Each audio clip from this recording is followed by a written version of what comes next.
What is the lesson of the chopsticks? A relationship that is not blessed by God is bound to be fragile, can break up easily. Madali pong mag-break up. Your relationship is blessed by God by the sacrament of marriage. Why?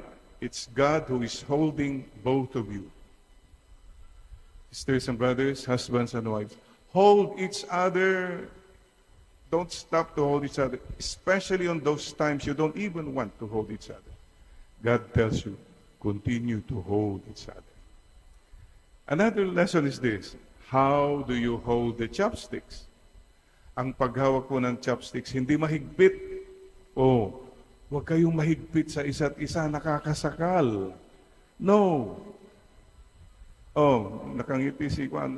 O nga, Father, masyadong, hindi na yan. Prisoner of love na yan. Huwag naman yung very loose, you fall apart. Ang paghawak ng chopsticks, yung katamtaman lang. Just right. And you learn that through the years.